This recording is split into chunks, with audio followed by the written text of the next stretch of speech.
Jesús, junto con Pedro, Juan y Santiago, subió a un monte alto que se levanta en la planicie de Galilea. ¿Por qué Jesús sube a este monte santo y se transforma delante de esos tres discípulos? Poco antes Jesús les había dicho que el Mesías, el Hijo del Hombre, tenía que padecer, tenía que morir, y eso a los apóstoles los había desconcertado mucho. Cómo era mucha la diferencia en la idea que ellos tenían del Mesías a lo que Jesús les había comunicado, que tenía que padecer, que tenía que morir.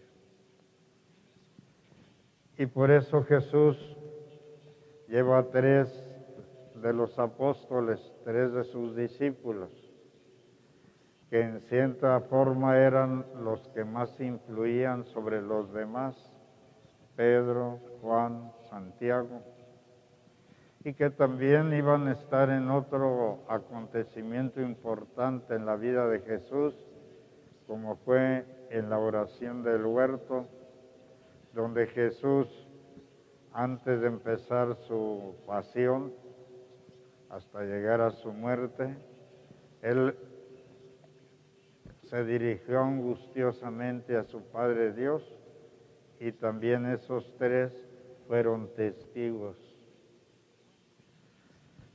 Jesús se transforma en medio de cambia su ropa, blanca como la nieve, como nos dice el evangelista.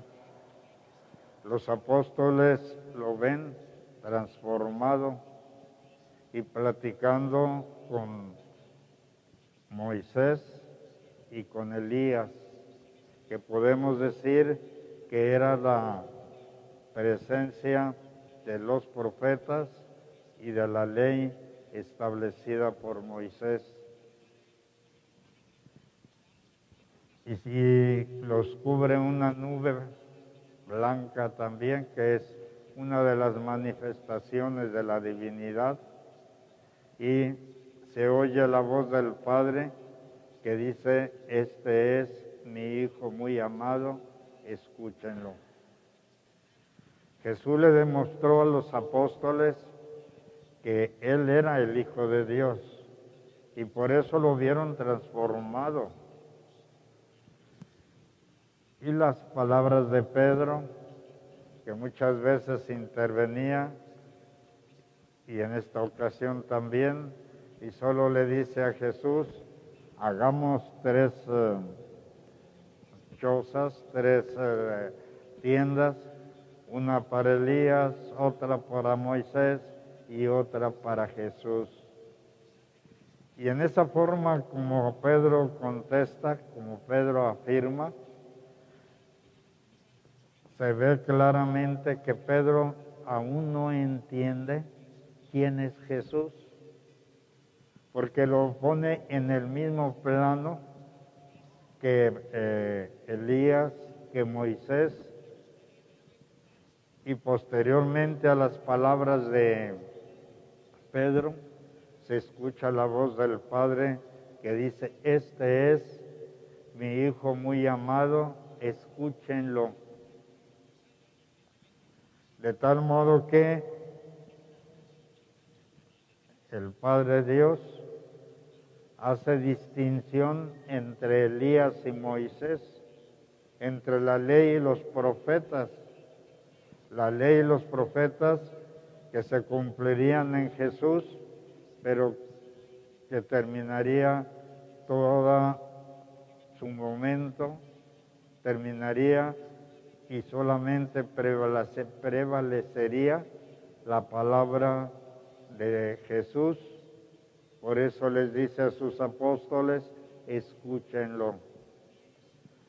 Hoy para nosotros también esas palabras del Padre, este es mi Hijo muy amado, escúchenlo.